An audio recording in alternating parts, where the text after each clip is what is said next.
la leucemia conceptualmente es lo mismo. La leucemia mieloide en general compromete la médula ósea y compromete la sangre periférica y excepcionalmente puede comprometer un órgano sólido, las neoplasias. Ahora ya entraríamos en otro capítulo. Si estamos hablando de una neoplasia linfoproliferativa, que es lo que estuvimos viendo hasta ahora, sí, conceptualmente, repito, cuando compromete un órgano sólido lo llamamos linfoma.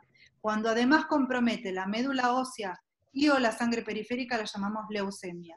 Con respecto a lo mieloproliferativo, es otra patología, porque estamos hablando de la ontogenia de las células mieloides, ¿sí? Que derivan de la misma stem cell, pero que van a dar origen a otras células. Sí, sí. Entonces ahí conceptualmente es un poco diferente, porque desde el punto de vista del compromiso en general, los procesos mieloproliferativos comprometen en su forma de presentación la médula ósea y la sangre periférica, ¿sí? Eso siempre.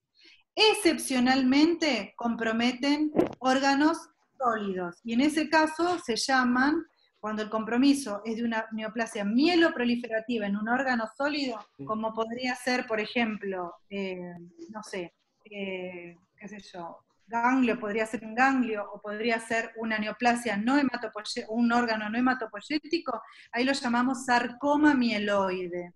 ¿Escuchás, Gabriel, de nuestra época o sarcoma granulocítico, ¿sí? Pero eso, olvídate de eso, porque no vimos neoplasias proliferativas. Conceptualmente me interesa que se queden con el concepto de la diferencia entre un linfoma y una leucemia linfocítica, ¿sí? Genial, dale, muchas gracias. Ya que estamos en los... Ay, perdón. Perdón, Sí. Pregunta, no sé quién iba a preguntar. No, pregunta. Dale. Ya que estamos en los trastornos mieloproliferativos, no entendí qué significa la fase de gasto o qué implica en los síndromes. ¿La fase de qué? No te entendí. La fase de gasto de los trastornos mieloproliferativos. Ah, porque ya leyeron mieloproliferativo. Espérame un segundito, ¿qué te pasa? Andate al otro cuarto, a la biblioteca. La fase gastada, me dijiste. La fase de gasto, sí.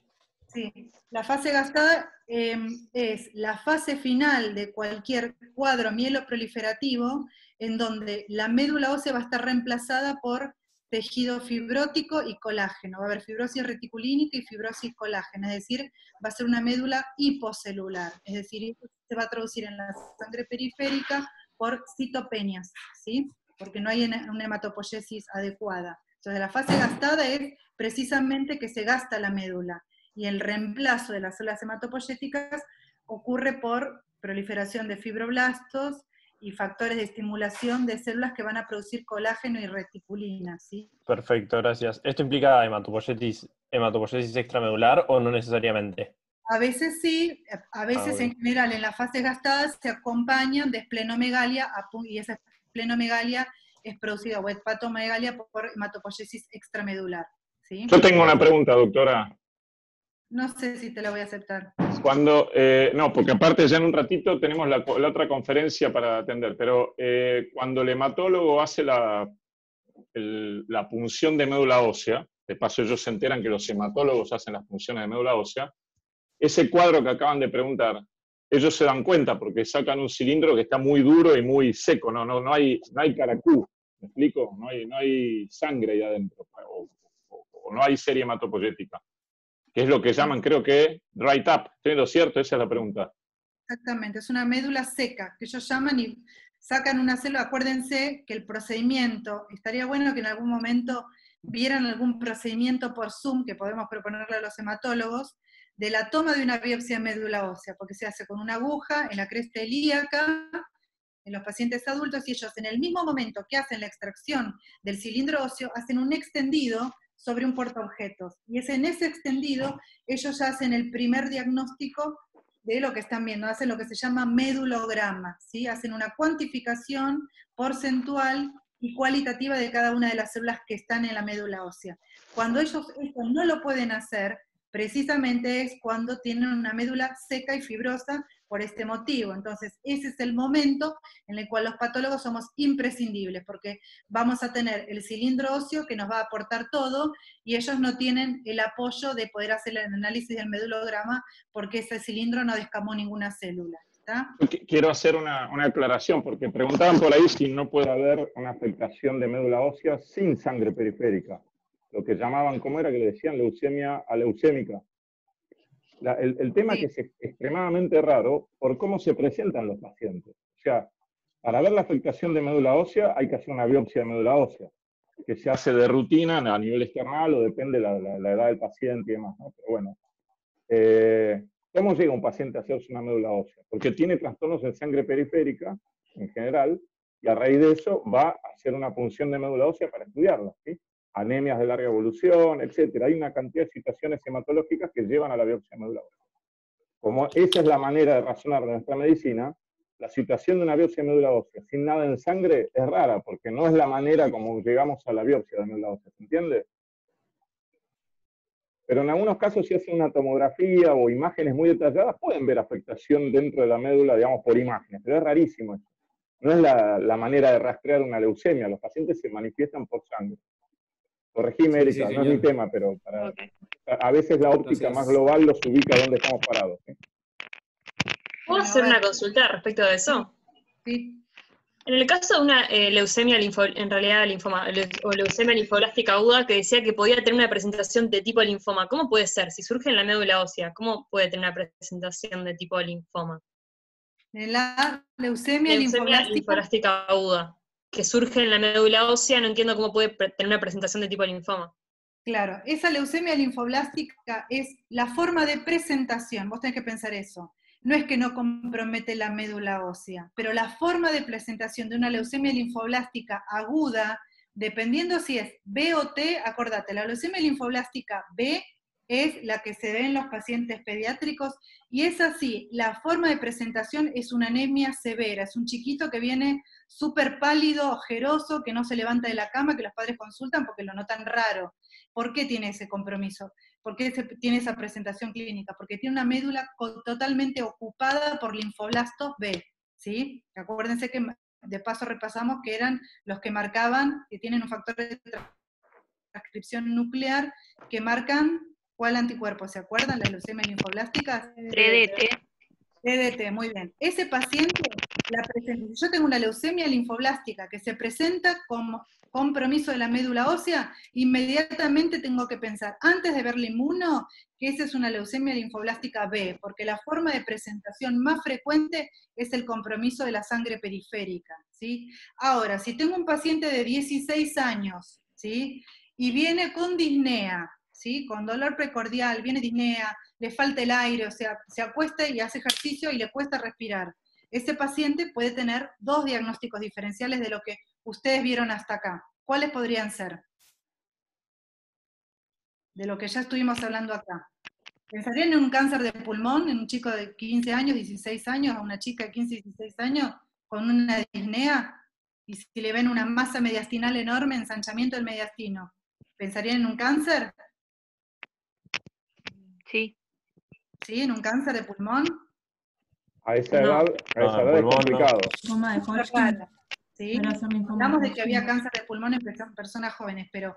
Nunca digan nunca, o sea, todo puede ser, pero vamos a Todo es pensar, como posible, dicen los bueno. clínicos, primero en caballos y después en cebras. A esa edad, con un mediastino ensanchado, lo primero que piensan es que tiene Que sea algo un que le ocupa el mediastino y que probablemente sea Estamos- hemolinfoide. ¿Sí? ¿Estamos de acuerdo? Hay Ujú. dos diagnósticos diferenciales posibles acá, de un linfoma.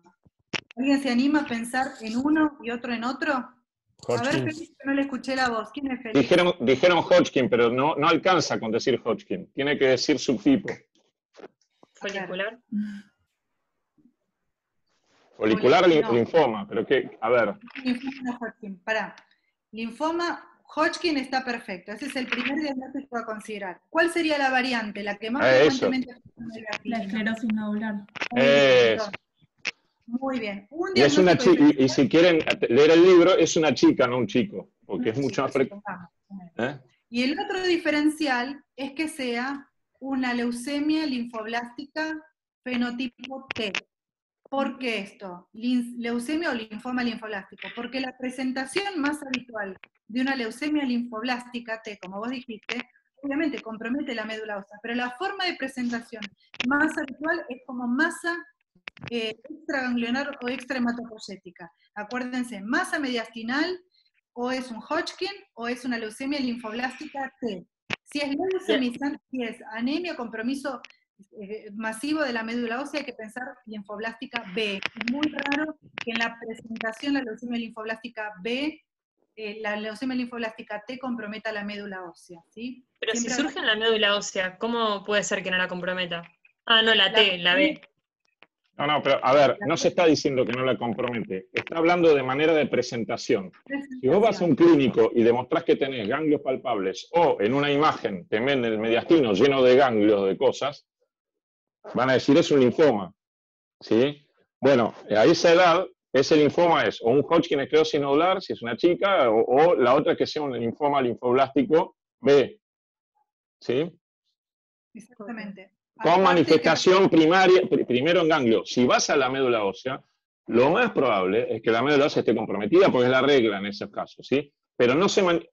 A ver, ustedes tienen que ir desde la clínica a el razonamiento de por qué se produce la clínica. Recuerden, ese chico se presentó por ocupación del mediastino.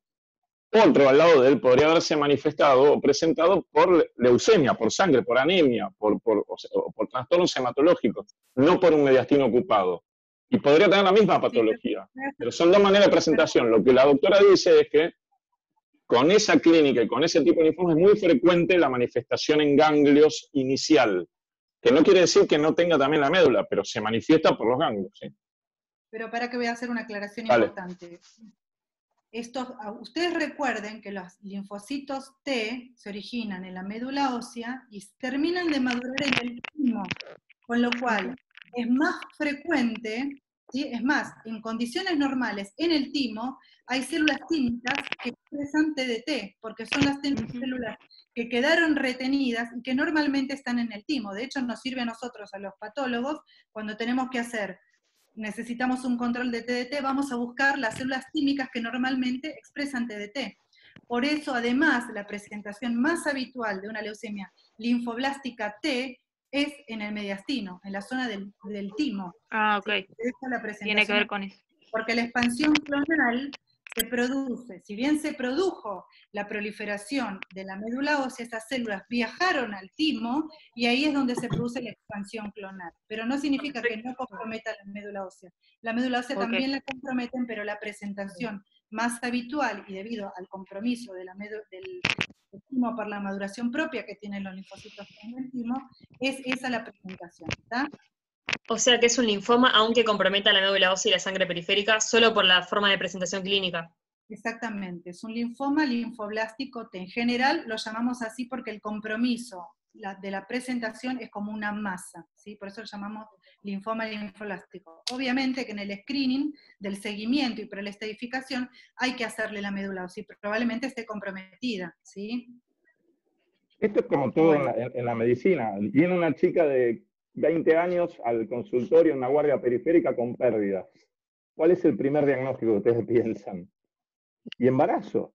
Es lo primero que uno piensa, que está embarazada y que lo está perdiendo o que está teniendo otras no, pero es embarazo lo primero. O sea, la primera manifestación de embarazo no es la panza, ¿tá? Después viene la panza, obviamente, y en algún caso el embarazo puede ser que llegue a notarse y que sea la primera manifestación. Pero muchas veces la manifestación es otra, náuseas, etc. Acá es la misma historia. Lo que vamos es a cómo se presentan los pacientes en un consultorio o por qué van a consultar con determinadas patologías, ¿sí? Y eso va a ser, en toda la cursada, va a ser fundamental eso. Un cáncer de colon, ¿cómo creen que va el paciente a presentarse? ¿Con una masa en el intestino? No, puede ser que venga con una obstrucción, pero muchas veces vienen con anemia, por el sangrado de larga data que le está produciendo el cáncer. Entonces ustedes tienen que aprender a pensar en función de lo que estadísticamente lleva al paciente a la consulta, porque ustedes son los que lo van a recibir en las distintas especialidades, ¿sí? Bueno, pero una aclaración importante, ya que hablamos de leucemia o linfoma linfoblástico, no se olviden que estamos hablando de un linfoma de alto grado, estos son los agresivos, ¿sí? Acuérdense, entonces vimos el folicular vimos la LLC, que es una leucemia linfoblástica, y el linfoma, la leucemia linfocítica son las pequeñas es de bajo riesgo y de bajo grado, y esto estaríamos hablando de un linfoma o una leucemia de alto riesgo, ¿sí? Después, de los pediátricos, ¿se acuerdan qué otro sería de alto riesgo? Que es una emergencia médica. ¿Se acuerdan? El de Burkitt. Muy bien, el linfoma de Burkitt. ¿Se acuerdan por qué lo llamamos que es una emergencia médica?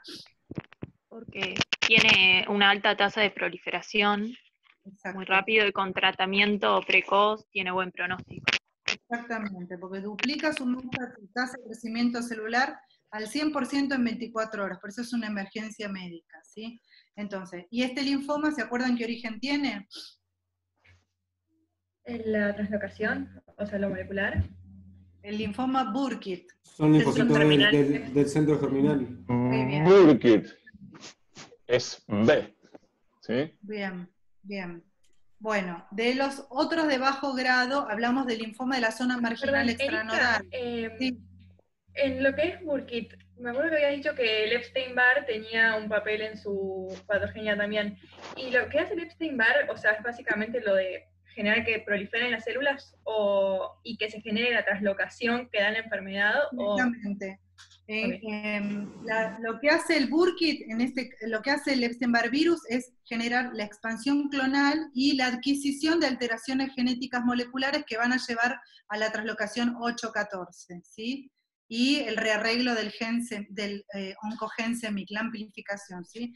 El crecimiento desregulado hace que no se genere un stop del crecimiento proliferativo, y eso genera una expansión desordenada que hace que duplique su tasa de crecimiento celular, ¿sí? Erika, Entonces, tenés sí. 5 minutos para la otra charla. Escuchame una cosa. Sí, Bueno, nos ponemos A ver, vos querés querés tener más reunión con ellos, se arma esta reunión, no hay problema. No quiero saber si tienen alguna duda. Del linfomas B me parece que de los linfomas no Hodgkin B, me parece que a grandes rasgos quedó claro. Conceptualmente me parece que era lo más importante hablar de leucemia y linfoma y definir los de bajo riesgo y los de alto riesgo, ¿sí? ¿Está bien? Y de los linfomas no Hodgkin T, no sé si todos tuvieron la oportunidad, es un tema bastante complejo como habrán visto. Conceptualmente me interesa que sepan que los linfomas T periféricos, por ejemplo, son muy heterogéneos, que tienen un gran polimorfismo celular, ¿sí? Y que diferencian el linfoma T periférico de los linfomas CD30, y que ahí se abren el grupito del linfoma CD30 ALK positivo y linfoma CD30 ALK negativo. Dentro de los ALK negativos, recuerden que hay un linfoma anaplásico primario cutáneo, puede haber un linfoma, un linfoma sistémico ALK negativo, y que puede haber un linfoma asociado a las serosas, ¿sí? a las prótesis, a las serosas no, a las prótesis mamarias, ¿sí?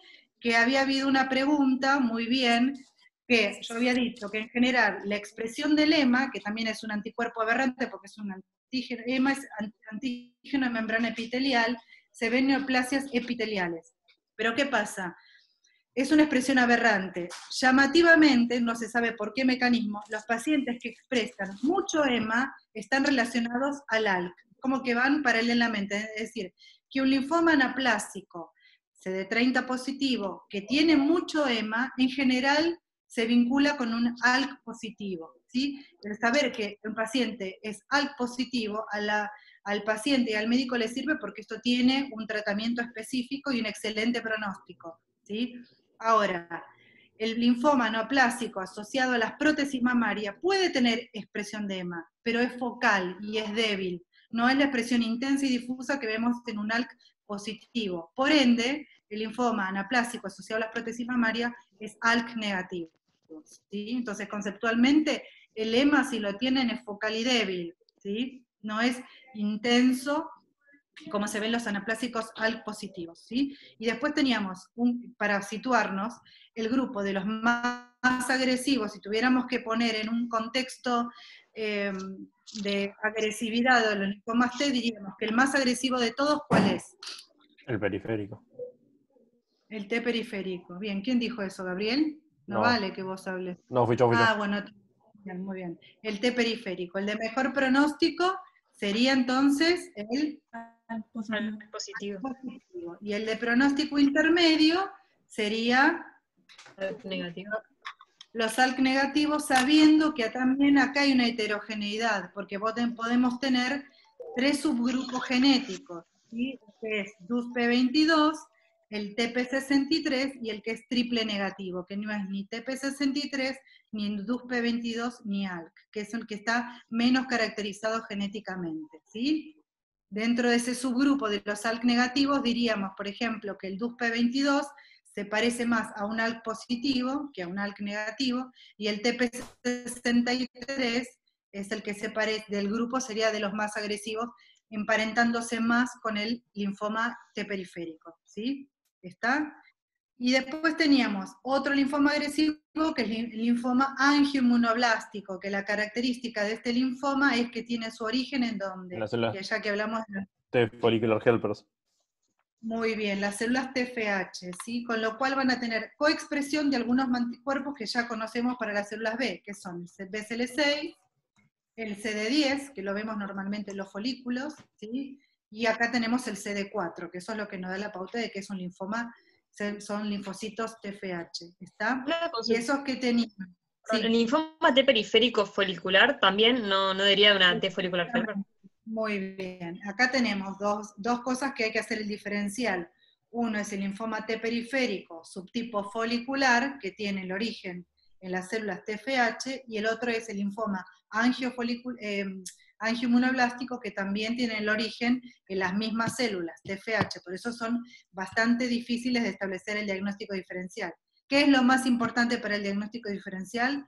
Recordar que los linfomas angioinmunoblásticos, acuérdense, que tienen una activación con el Epstein-Barr virus, que tiene una expansión clonal de células B, que estas células B van a traer células foliculares dendríticas, porque hay una serie de citoquinas e interleuquinas que van a interactuar, y que se va a generar una gran trama desordenada y una red vascular arborescente, que esa es típica del angioinmunoblástico, y no lo tiene ningún otro linfoma T, ¿sí? O sea, por eso son los más importantes para diferenciarlo de un T periférico. La trama de células dendríticas que están en relación a esa proliferación de red vascular arborescente con las células B que se pegan ahí, que están infectadas por el Epstein-Barr virus, ¿sí? ¿El inmunofenotipo sería igual en ese caso? Exactamente idéntico, con la diferencia que el linfoma angioinmunoblástico además marca el Epstein-Barr virus, ¿sí? Que el T periférico no lo tiene. Gabriel, ¿estás ahí? A mí me quedó una duda en cuáles son las características histológicas diferenciales entre los subgrupos de ALK negativos, como las células minidonas. Hay muchas diferencias. Uno que tiene células más hallmark, que son las células esas que les mostraba, que son células en forma de herradura, pero no hay grandes diferencias en cuanto a la morfología. Otras pueden ser más características de donut. Son como conceptos, así como decimos que en el linfoma Hodgkin, dependiendo del subgrupo, hay un predominio de células sobre otro, no es un dato relevante para ustedes, ¿sí? Ya es un dato bastante significativo que ustedes puedan incorporar los conceptos de que hay 3 subtipos genéticos dentro de los linfomas anaplásicos ALK negativo. Con que ya sepan esos 3 subgrupos, ya es suficiente. Nadie les va a preguntar cuál es la célula, si predomina más una célula tipo donut o una célula tipo hallmark, ¿sí? Lo importante es que recuerden que conceptualmente todos los linfomas anaplásicos expresan CD30, ¿sí? Todos. Después podemos ver que si es un ALK positivo o un ALK negativo, y acordarse que hasta un 75% de los linfomas anaplásicos, que ya sabemos que son pueden perder el CD3. ¿Sí? Esa sería como otra aberrancia que tienen los linfomas anaplásicos, ¿sí? Que pueden no tener el CD3. ¿Está? Y acuérdense que el ALK está relacionado a una translocación que es la translocación 2,5. ¿Sí? ¿Está? Perfecto. Una pregunta, ¿vamos a volver a tener una clase de consulta o no? Cuando ustedes quieran, o sea, no, las clases, A ver, esto es nuevo para ustedes y para nosotros. La demanda la generan ustedes. Si ustedes ven que la clase necesita que tengan alguna aclaración, porque obviamente que no es lo mismo escuchar una clase grabada que tener la posibilidad de interactuar. Se la grabamos para que ustedes... Erika, cuando Sí. ellos quieran me piden, ya saben, me avisan Sí, a sí. mí, generamos los Zoom que hagan falta para complementar las clases, porque vamos a seguir subiéndole videos. Yo le voy a subir el video de pulmón no neoplásico, que probablemente sean 2 videos, y el doctor Amante ya está preparando sus clases de cardio que van a estar para la semana que viene, ¿sí? Así que lo que necesiten de apoyo por Zoom, no hay problema, los organizamos, los que hagan falta, ¿sí? Ellos tienen que leer por su cuenta de mieloproliferativos, ¿verdad, Erika? Eso no se los diste vos. Bueno, que lean eso y si hay dudas que me mandan mail a mí, me preguntan, yo los transfiero a las preguntas a los docentes y hacemos los Zoom que hagan falta. ¿Ah? Perdón, las dudas del video que vimos de tuyo, Erika, de patología pulmonar, de tumores, eso creo que nos quedaron varias dudas, si podíamos tener otro Zoom con vos. Sí. Sí, obvio, podemos arreglar otro Zoom, no hay ningún problema. ¿Qué día les va bien? Ahora, por ejemplo. ¿El jueves podría ser un día o no? Sí, va. Tenemos un catalano justo el jueves a las 18. Bueno, lo hacemos, pero se por puede la hacer a la mañana mañana, estamos a la bien. Sí, mañana, por la al mañana, mediodía, sí. a la tarde, cuando quieran ustedes. Sí. Me mandan pónganse de acuerdo, ustedes deben tener su grupo de WhatsApp que es muy ágil. Pónganse de acuerdo, coordinen y me mandan un mail. Alguno de ustedes se inmola y me escribe y yo lo armamos, ¿sí? A mí el Zoom a la mañana se me complica, No, por pero... eso, ya sé, y algunos de ellos trabaja también, que es complicado. Pero puede ser a la tarde más temprano, o otro día, si quieren, miércoles, que ya es mañana, es en realidad. El viernes no, porque vos, Erika, tenés que ir al alemán, y estás trabajando ya a la tarde. Pero, No me toca. Esta por eso, semana no me mejor el jueves. Pero bueno, Sí, O el no es- lunes, que es feriado. si no, el También lunes tenemos también, cuando quieran. lunes, si quieren, a Pero la ahora ya mañana. estamos pasados de la otra reunión, Erika. Son Sí, 6 nos tenemos que ir a y otra 7. reunión de ¿Sí? Zoom. Manden preguntas Bueno. por mail de lo que falte y armamos un Zoom en tentativo el jueves más temprano que las 6. ¿Sí? 5, Perfecto. 4, a la hora que quieran. Perfecto. ¿Listo? Gracias. Gracias. Gracias. Hasta luego. Gracias. Chao, chao. Chicos,